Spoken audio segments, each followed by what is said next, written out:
So, Andrew, can you tell us about toxic masculinity and what it is in your eyes? Does it exist? Is it a farce? Toxic masculinity. Because you're considered the king of toxic masculinity. Yeah, I've got that. I've got that title. Yeah. Toxic masculinity is a term that was invented by women nobody wants to fuck to describe the men that the women do want to fuck. It's Damn, jealousy. son, where'd you find this? That's all it is. That's all it is. No, but on a real level, right, this whole idea of being toxically masculine is complete garbage. And the reason it's garbage is because it's a first world problem first.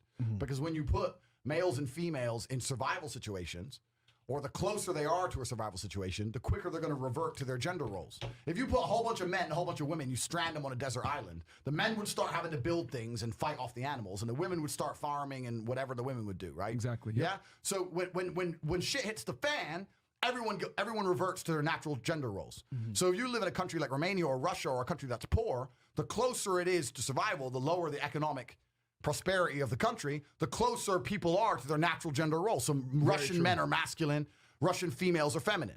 But in America, it's the richest country in the world. It's a first world problem. All the women get to be stupid and the men get to be pussies because it's just a first world problem. This whole idea of being toxically masculine is absolutely garbage. Nobody's toxically, listen, you're not going to call me toxically masculine if someone breaks in the house and I start spraying. No one's going to start calling me toxically masculine. No, there was no one called toxically masculine when they were fucking staying on the Titanic to die.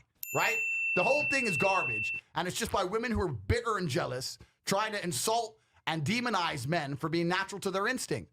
I don't want to rant too much, right? No, continue. I don't want to rant. Okay, let's go.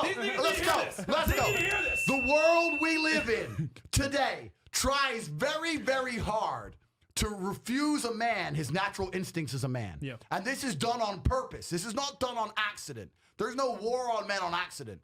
Men are the ones who start revolutions. If you look at any revolution in history, it was the men who were on the street and started that revolution. If you want to control a populace, the first thing you do is control the men. When the Romans went and conquered Sparta, they killed all the men, all the young boys, all the fighting age males. When you're left with nothing but females, you can conquer and control a society. We're living in a world right now where there's supposedly some virus and you have to stay in your house and put a mask on, and everyone's complying like cowards. And the reason is because they've destroyed the masculine spirit in men. If you would have told men 100 years ago, we're going to take your business away, we're going to bankrupt you, and they're going to lock you in your house, every single man would have stood up and said, what?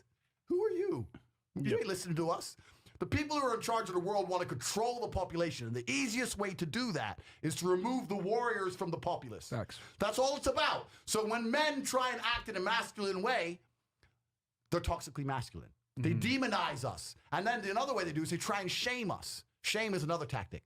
Oh, Andrew, when are you going to grow up and stop fucking all that hot pussy?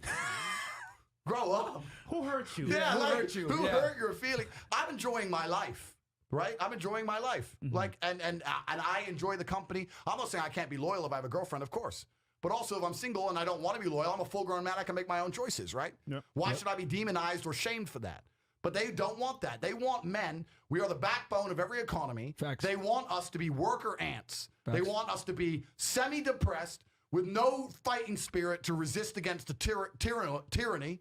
They want us paying taxes as tax slaves in a sexless marriage with kids who don't respect us. No one talks about male depression. Nobody cares that the men are miserable. Nobody cares. As long as we pay our taxes and we don't divorce her because we're scared of losing the house, and we continue to raise those kids and sit there while she refuses to give you a blowjob more than once a year, that's all the government wants from men. Yep. That's all they want from us. That's it. And that's why toxically masculine or toxic masculinity was coined. It was another weapon, a weapon against your natural instinct as a man to rebel.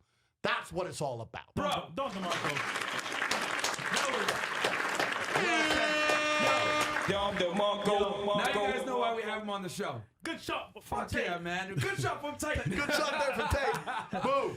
Yo, Oh, that man. was That's facts. well said. 1,000%, man. That was one of the most epic rants.